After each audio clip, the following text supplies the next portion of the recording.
Halo, Assalamualaikum warahmatullahi wabarakatuh. Waalaikumsalam. Waalaikumsalam. Selamat pagi teman-teman semuanya. Hari ini kita ketemu lagi di pertemuan ke-8 ya.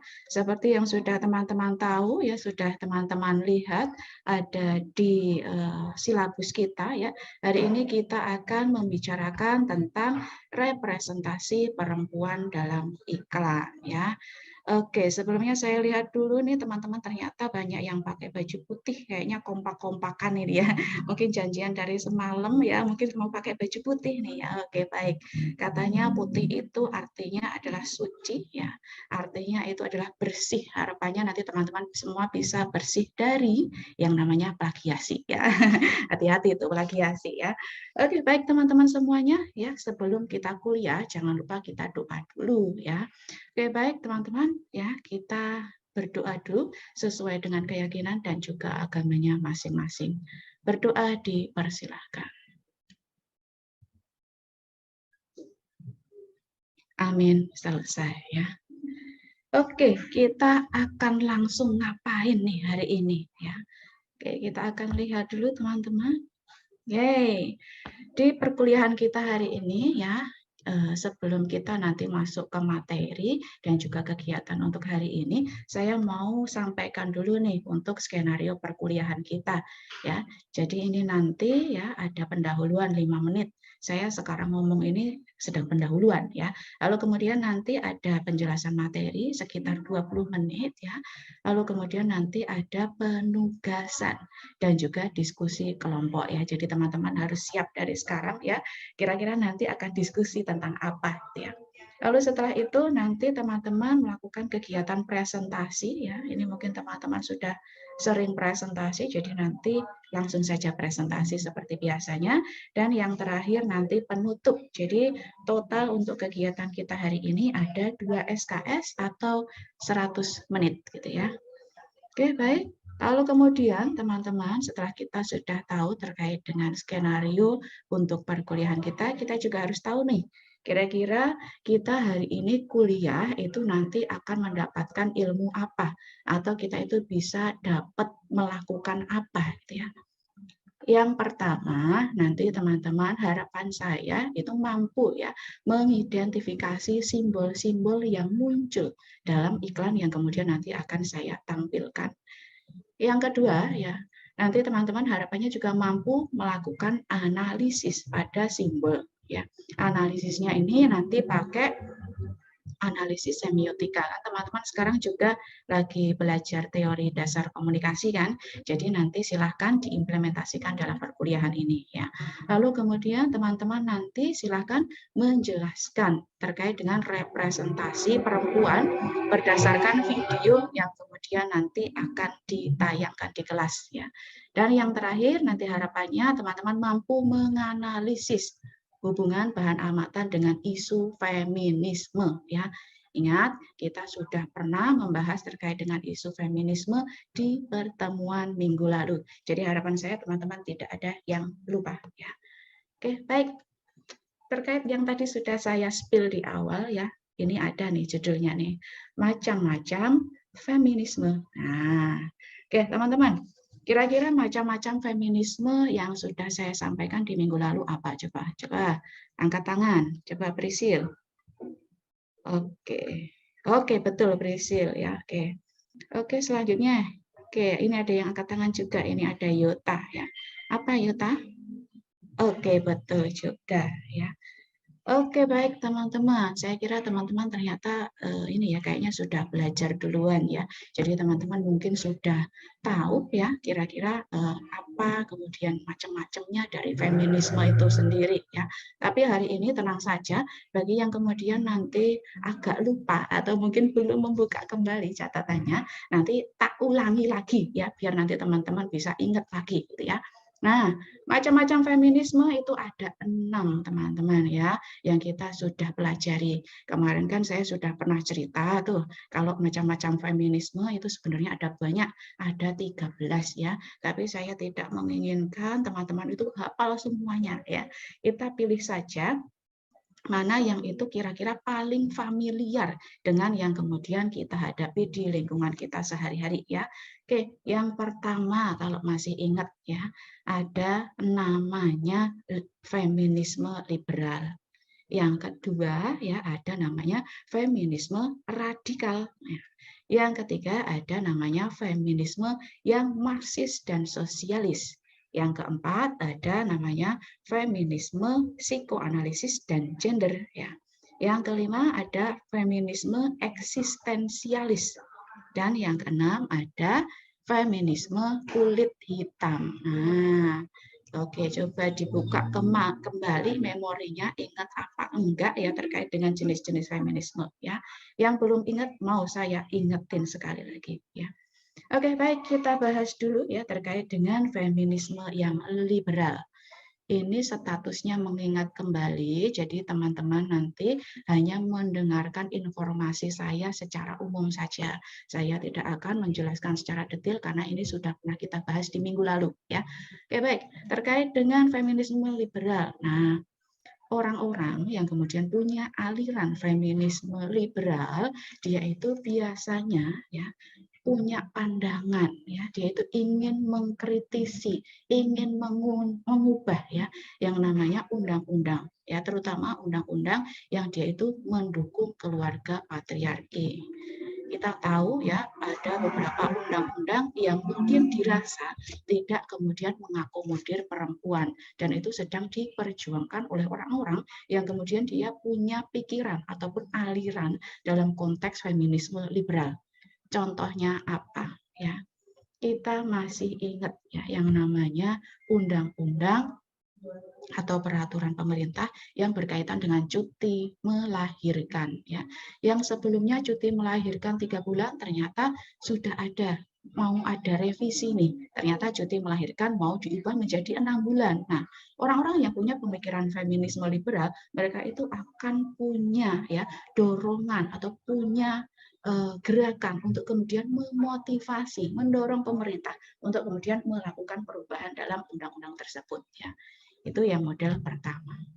Yang model kedua ada namanya feminisme radikal ya. Nah, dalam konteks feminisme radikal ya, aliran ini beranggapan bahwa setiap orang berhak menentukan kecenderungan seksualnya sendiri sesuai dengan apa yang diinginkan ya. Ini tentu saja mungkin ya bertentangan dengan apa yang ada di Indonesia ya, karena feminisme radikal ini juga mengakomodir yang namanya LGBT atau lesbian, gay, biseksual ya dan juga transgender. Di Indonesia di sini belum mengakomodir itu atau tidak ya, karena kita mengenal bahwa yang namanya gender ya, jenis kelamin itu hanya ada 2, laki-laki dan perempuan saja ya. Ini yang feminisme radikal. Yang selanjutnya ada namanya feminisme Marxis dan juga sosialis. Nah, orang-orang yang punya aliran ini, mereka itu biasanya mengedepankan kemandirian ekonomi untuk perempuan.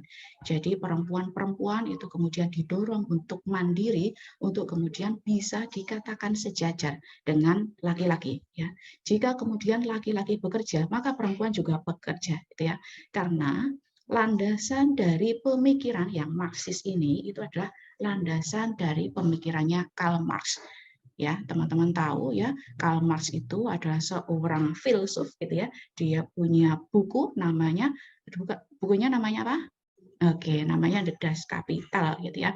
Jadi di sana itu ada apa ya, ada pembedaan gitu ya, ada namanya kelas dalam kehidupan sosial gitu ya. Kelasnya itu ada namanya kelas proletar dan juga kelas borjuis. Kelas borjuis itu adalah kalangan orang-orang atas, orang-orang kaya yang dia itu mampu mengatur orang lain, mampu kemudian menerapkan kebijakan. Nah, sedangkan yang namanya kelas proletar itu adalah kalangan bawah yang dia itu diatur, dia itu mengikuti kebijakan. Jadi dia itu tidak punya peluang sama sekali untuk kemudian membuat atau mengkritisi sebuah kegiatan. Nah, dalam konteks ini kita orang-orang yang punya pemikiran feminisme Marxis, mereka itu melihat bahwa kaum borjuis ini didominasi oleh laki-laki. Dan kemudian kaum yang proletar tadi, yang kelas bawah itu didominasi perempuan, terutama dalam konteks pekerjaan.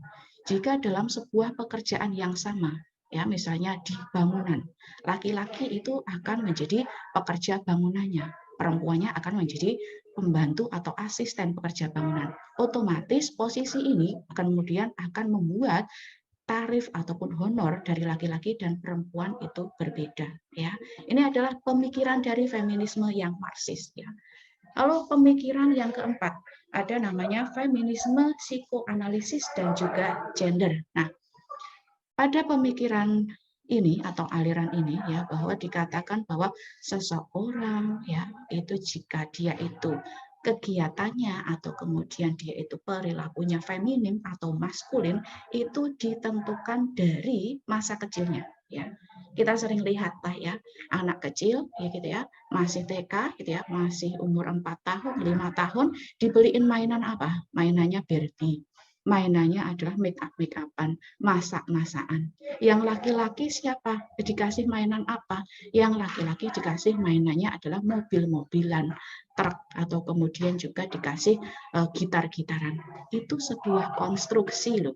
Itu sebuah hal yang kemudian sudah dikonstruksi oleh orang tua kita agar kita itu menjadi feminim dan juga menjadi maskulin. Nah, ini adalah tataran dalam feminisme yang psikoanalisis dan juga gender. Lalu kemudian ada juga feminisme yang eksistensialis.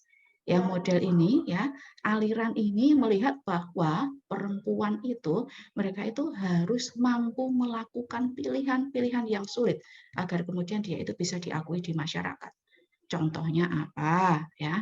Contohnya ya, misalnya ya ada seorang perempuan yang dia itu divorce ya atau kemudian dia itu bercerai dengan suaminya ya. Jika selama ini ya perempuan ini tidak bekerja ya alias tidak kemudian mendapatkan finansial ya dari luar, tidak mendapatkan keuntungan secara ekonomi ya, biasanya dia bergantung pada suami, maka dia kemudian harus melakukan banyak hal yang kemudian itu adalah pilihan-pilihan yang sulit ya, antara mau bekerja ataukah kemudian menjaga anak. Itu pilihan yang sulit loh ya, dan dia itu juga harus melakukan itu dengan tanggung jawab. Nah, ini adalah aliran yang kemudian memperjuangkan tentang perempuan yang kemudian punya pilihan yang sulit tersebut. Yang terakhir, ini ada namanya feminisme kulit hitam. Nah, ini saya sebenarnya setuju sih dengan feminisme kulit hitam ini gitu ya, karena di aliran ini teman-teman kalau tahu ya, dia itu sebenarnya menentang ya, ada namanya diskriminasi rasial ya. Jadi misalnya mengatakan perempuan itu berdasarkan dari warna kulit ya.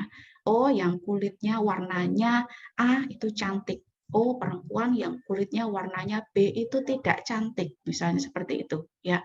Yang tidak cantik itu biasanya diidentifikasikan dengan warna kulit hitam gitu. Lalu kemudian yang cantik itu yang dianggap sebagai warna kulit putih. Nah, ini sebenarnya teman-teman secara tidak sadar kita sedang melakukan rasisme dan juga seksisme. Ya, kita sedang melakukan diskriminasi terhadap orang lain berkaitan dengan ras dan juga warna kulit. Ya, oke, baik. Ini adalah 6 macam feminisme yang sudah pernah kita bahas di minggu lalu. Harapannya dengan tadi saya menyampaikan ulang, teman-teman bisa ingat ya. Oke, kalau mau ada yang ditanyakan, monggo silahkan.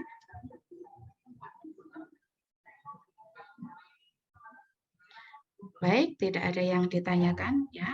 Berarti saya akan lanjut saja. Kalau nggak ada yang nanya, itu tandanya sudah paham ya. Oke, baik. Kita akan lanjut saja ya. Oke, seperti yang sudah tadi saya sampaikan di awal pertemuan ya, tadi saya sudah bilang kalau hari ini kita ada tugas kelompok ya. Jadi tadi sebagai pengantar, sekarang kita penugasan ya. Teman-teman harus tahu kalau mahasiswa zaman sekarang itu tidak lagi ya dipandu oleh dosennya, tapi harus mampu berpikir mandiri, berpikir cerdas dan berpikir kritis. Nah, itu harapan saya untuk teman-teman ya. Jadi ini nanti di sini sudah ada berapa ini yang join ya? Wow, banyak rupanya ya. Moga-moga ini hadir beneran ya, nggak titip absen ya, nggak cuma nyalain Zoom aja. Ada 50 orang ya yang join hari ini. nanti akan saya breakout saja menjadi 5 kelompok ya. Jadi nanti saya buat kelompok 1, 2, 3, 4, 5 ya. Nanti setelah saya breakout, nanti saya kasih kesempatan teman-teman untuk diskusi dengan kelompoknya selama 30 menit nanti ya, silahkan diskusi. Jangan salah ya, nanti selama teman-teman diskusi itu 30 menit saya berkeliling loh ya. Saya mau lihat teman-teman tuh diskusi apa enggak ya. Kalau misalnya enggak diskusi ya oke, nanti saya catat ya, tak notice nanti ya. Oke, baik. Lalu kemudian diskusikan ya dan juga catat pengamatan terhadap bahan amatan yang akan ditayangkan ya. Tolong nanti saya mau sampaikan video iklannya. Jadi teman-teman harus kemudian mengamati, mencatat ya kira-kira simbolnya apa, representasinya apa, dan juga tolong dikaitkan dengan feminisme ya, karena itu adalah capaian kita untuk hari ini ya. Oke, dari sini ada yang ditanyakan dulu? Oke, baik. Kalau tidak ada yang ditanyakan, saya anggap sudah paham semua, maka akan saya breakout saja ya. Oke. Oh, ini ada yang nanya, Bu, jangan di breakout dulu ya. Ini saya belum lihat videonya. Oh, oke, baik. Betul, videonya belum tak tampilkan ya. Oke, berarti saya tak tampilkan dulu ya. Oke, baik. Lihat ya, teman-teman ya, nanti ya yang akan teman-teman bahas di perkelompok itu sesuai dengan video yang tak tampilkan ya. Oke. Ini adalah bahan amatannya ya, silahkan diingat-ingat ya, nanti monggo ya teman-teman itu nanti breakout-nya nomor berapa ya, lalu kemudian bahan amatannya apa. Tenang saja, nanti semisal ada yang ketinggalan, nanti linknya tak bagikan di grup WA kita kan ada grup WA ya, nanti tak bagikan di sana, lalu kemudian juga nanti akan tak bagikan di chat Zoom ya. Oke, yang pertama teman-teman, ini adalah iklan ya. Iklan dari produk Citra tahun 90-an ya. Ini untuk kelompok 1 ya. Nanti silahkan teman-teman cek saja YouTube-nya seperti apa videonya ya. Sambil ini juga tak putarkan ya. Silahkan mulai dilihat ya. Oke, baik. Lalu kemudian kita lanjut ke iklan yang selanjutnya. Ini untuk kelompok 2. Kelompok 2 ini adalah iklan Citra tahun 2000-an. Ya, jadi saya milihnya per dekade ya teman-teman ya. Jadi per 10 tahun ya. Yang ini iklan Citra tahun 2000-an ya. Oke, silahkan dilihat ya. Lalu kemudian yang ketiga ya. Ini adalah iklan Citra ya. Produk Citra tahun 2010-an, kelompok 3 ya. Lalu kemudian mau saya tampilkan lagi, ini adalah iklan Citra tahun 2000-an ya. Nanti silahkan kelompok 4 untuk menganalisis yang video yang ini ya. Oke. Tak lanjutkan lagi ya. Oke. Ini adalah iklan Citra yang terkini ya. Kelompok 5 ya. Oke, sudah ingat ya, berarti ya tadi ada 5 iklan ya. Ada 5 iklan yang dia itu pembagiannya per dekade. Ada ada 90-an, 2000 ya, 2010-an, 2020 sampai yang iklan yang terkini. Silakan teman-teman ya diamati dulu, linknya sudah tak bagikan, silakan teman-teman lihat saja di grup WA kita atau silakan lihat di chat Zoom kita ya. Oke. Baik, sudah siap tak breakout ya. Oke. Baik teman-teman ya. Akan saya breakout saja ya. Oke.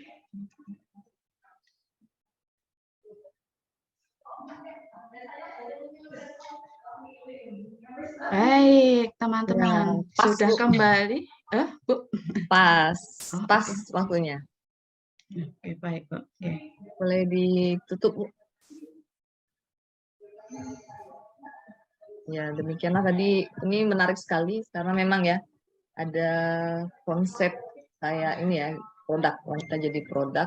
Jadi banyak iklan-iklan tuh menampilkan dari sisi gendernya. Nah, selanjutnya silakan Pak Wayan. Terima kasih Bu Popi. Ini iklan dan wanita ya. Jadi ini sebenarnya bisa lebih menarik loh. Kira-kira apa yang Ibu sedang pikirkan untuk pembelajaran yang biar lebih menarik? Jadi Pak, Karena ini kalau tadi ya, siap. ini tadi sebenarnya belum selesai, Pak. Ini tadi masih Ya, ada presentasi, lalu kemudian ada namanya evaluasi ya. Jadi saya ya, harus mengklarifikasi tuh, Pak. Ini benar apa tidak, ini sesuai atau tidak ya. gitu. Lalu kemudian ada penutupan. Tetapi memang waktunya ternyata saya molor sekali, Pak. Nggih. Matur suwun, Ya. Pak. Nggih. Oke. Jadi kenapa apa namanya case-nya nggak didulukan, Bu? Terkait dengan iklan misalnya. Itu kalau misalnya apa namanya? Misalnya terkait feminisme ya, feminisme radikal, itu pengaruhnya terhadap pengiklanan seperti apa? Gitu loh. Itu yang nggak muncul tadi itu, karena saya tunggu-tunggu nih. Nah, mungkin dengan menayangkan gambar gitu, kemudian nanti kaitkan dengan jenis feminisme yang dijelaskan gitu. Dan apa pengaruh feminisme ini terhadap konsep feminisme ini terhadap pengiklanan gitu. Nah, itu yang saya nggak dapat tadi itu. Nah, mungkin Ibu, ya, jadi kalau bisa dibalik, Bu. Jadi flip kelas itu. Jadi dibalik, mungkin dengan tayangan-tayangan gambar tadi, mereka menganalisis. Nah, kenapa kok iklannya berbeda setiap zaman atau setiap periode? Nah, itu kembali nanti, apakah itu terkait dengan penjelasan Ibu mengenai berbagai konsep feminisme yang berkembang gitu ya? Apa seperti itu? Nah, jadi kalau mau mengiklankan yang efektif, kira-kira apa yang mesti dianalisis kan gitu jadinya terkait dengan konsep gender ini, ya. Termasuk misalnya soal mainan misalnya. Kalau mau mengiklankan permainan, kalau sekarang kan ada tidak hanya feminisme masculinity, femininity ya, tetapi ada konsep androgini. Nah, sasaran iklannya kemana dulu kan gitu. Nah, itu maksud saya, penjelasan mengenai konsep ini bisa dengan mereka yang menganalisis dari tayangan, dari gambar. Jadi bukan Ibu yang menjelaskan mengenai konsep itu. Nah, itu juga nanti kan lebih penting kaitannya konsep yang Ibu jelaskan itu dengan pengiklanannya gitu ya. Nah, itu sih yang saya rasakan kurang. Kalau saya selalu menempatkan diri sebagai mahasiswa yang kalau saya diajar Ibu seperti itu, kok saya rasanya kok apa kaitannya yang Ibu jelaskan tadi dengan apa namanya dengan pengiklanan gitu loh. Itu yang saya belum dapat tadi. Nah, itu sebagai catatan saja. Tapi kalau itu dibalik melalui penayangan gambar-gambar itu dulu, mungkin kasusnya bisa berbeda gitu ya. Saya kasusnya bisa melihat videonya, kemudian seperti tadi udah benar. Cuma ada satu case yang mungkin yang berbeda dari yang menjadi tugas mahasiswa gitu ya.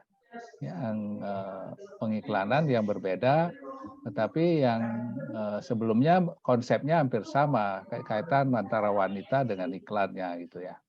Nah, itu penting sekali supaya mereka itu aktif ya. Nah, nanti kalau di kelas sebenarnya kalau ini di bahan-bahan ini sudah ada di LMS, itu sebenarnya mereka tinggal baca, tinggal lihat videonya, kemudian di kelas tinggal diskusi,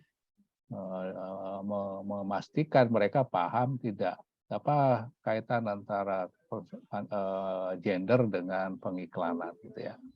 Itu saya kira Bu Eva, saya sudah bagus, penjelasannya cukup clear tadi. Kalau Ibu menjelaskan konsep feminisme jelas itu, saya dengar, saya bisa paham. Cuma begitu dikaitkan dengan iklan kok kemana nih maunya nih. Kalau yang radikalisme, feminisme radikalisme kira-kira kaitan dengan iklan apa? Nah, itu yang saya belum dapat benang merahnya. Oke, saya kira itu Bu Eva, makasih Bu Tofi. Terima Terima kasih kasih Bapak. Pak Wayan. Ya, sama-sama.